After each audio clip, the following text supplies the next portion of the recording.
Há quanto tempo você não renova as energias do seu lar? Sabe, as nossas tristezas, mágoas e até o sentimento de solidão e despertencimento acumulam aqui. O Evangelho no Lar vem trazer a luz para a nossa casa. É um momento para que a gente possa se reconectar com aqueles que, pela bênção de Deus, estão ao nosso lado. Que a gente possa conversar sobre as coisas importantes da vida e convidar a presença do amor, de Deus, da espiritualidade de luz para dentro do nosso lar. Vamos então abrir as portas e janelas para essa positividade, para essa luz, para esse divino. Vamos juntos fazer o Evangelho no Lar?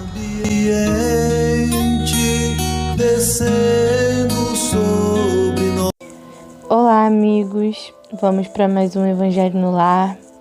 Que Jesus e a espiritualidade amiga estejam conosco nesse momento. O Evangelho segundo o Espiritismo. Ressurreição e reencarnação.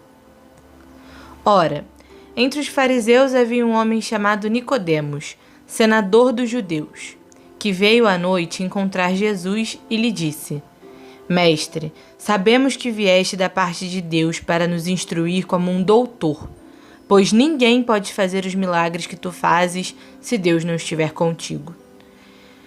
Jesus então lhe respondeu: Em verdade te digo que ninguém pode ver o reino de Deus se não nascer de novo.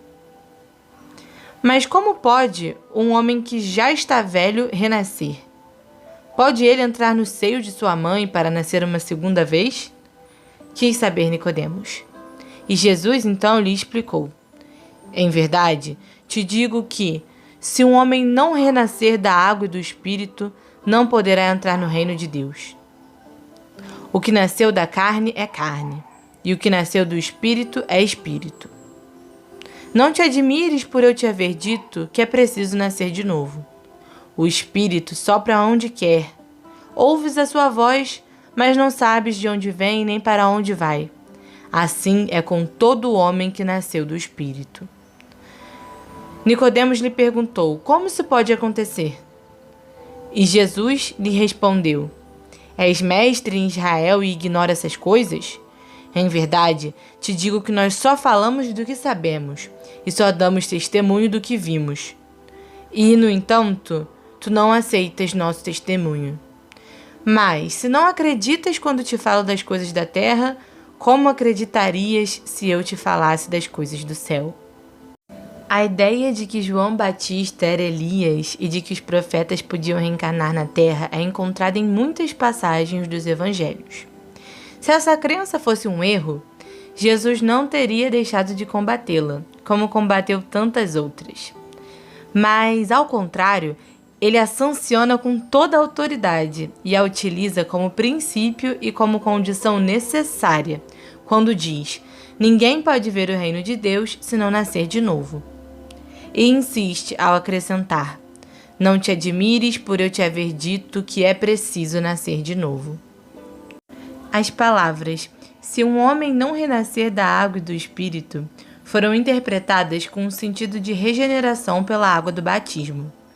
O texto primitivo dizia simplesmente "não renascer da água e do Espírito", mas em algumas traduções, "do Espírito" foi substituído por "do Espírito Santo", o que não corresponde ao mesmo pensamento. Esse ponto fundamental tem origem nos primeiros comentários feitos sobre o Evangelho, o que um dia será constatado sem nenhum equívoco. Para compreender o verdadeiro sentido dessas palavras, é preciso reportar-se ao significado da palavra água, que não foi empregada em sua acepção textual. Os conhecimentos dos antigos sobre as ciências físicas eram muito imperfeitos. Eles acreditavam que a Terra tinha saído das águas, por isso vinham a água como elemento gerador absoluto. No livro A Gênese está escrito assim: O Espírito de Deus era levado sobre as águas. Flutuava na superfície das águas. Que haja um firmamento entre as águas. Que as águas que estão debaixo dos céus se reúnam num único lugar e que o elemento seco apareça. Que as águas produzam animais vivos que nadem na água e aves que voem sobre a terra e sobre o firmamento. Conforme essa crença, a água se tornara o símbolo da natureza material, como o espírito o era da natureza inteligente. As palavras "se o homem não renascer da água e do espírito", ou em água e em espírito, significam, portanto, se o homem não renascer com o seu corpo e a sua alma. É nesse sentido que foram entendidas naquela época. Essa interpretação é, aliás, confirmada pelas palavras: o que nasceu da carne é carne, e o que nasceu do espírito é espírito, nas quais Jesus faz uma distinção incontestável entre o espírito e o corpo. E, portanto, a expressão "o que nasceu da carne é carne" indica claramente que só o corpo se origina do corpo e que o espírito é independente do corpo. A citação "o espírito sopra onde quer, ouves a sua voz, mas não sabes de onde vem e nem para onde vai", pode ser interpretada como o Espírito de Deus, que dá a vida a quem quer, ou como a alma do homem. Nessa última acepção, "não sabes de onde vem nem para onde vai", significa que não sabe o que foi e nem o que será o espírito. Se o espírito ou a alma tivesse sido criado ao mesmo tempo que o corpo, saberíamos de onde ele vem, pois conheceríamos o seu começo. Seja como for, essa passagem é a consagração do princípio da pré-existência da alma e, consequentemente, da pluralidade das existências. O Livro dos Espíritos pergunta 1011. Quer dizer que, com o dogma da ressurreição da carne, a própria Igreja ensina a doutrina da reencarnação?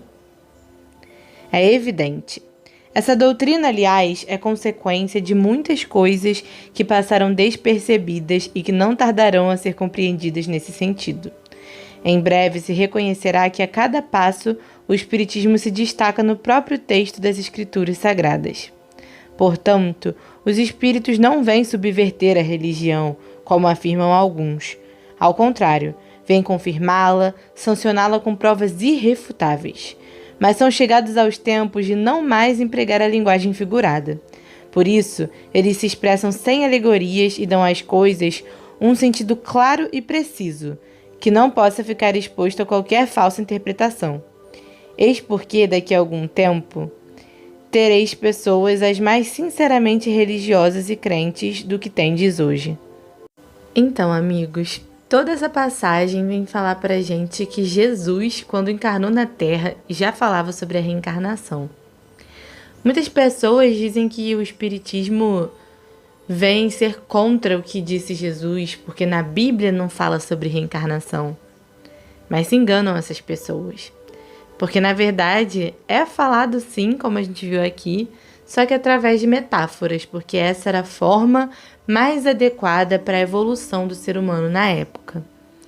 Como a gente viu até aqui no programa do Introdução à Doutrina Espírita, no canal do YouTube do Greg, a gente sabe que o mundo passou por 3 grandes revelações.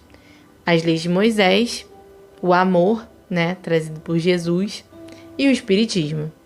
E nenhuma revelação veio refutar a revelação anterior, mas sim completá-la, esclarecê-la de uma forma mais profunda, de acordo com o nível de adiantamento do homem. Então, o que o Espiritismo nos diz, nos esclarece, passa pelo crivo da fé raciocinada, e não é nada que já não tenha sido dito antes pelo nosso mestre e modelo Jesus. Até o próximo Evangelho.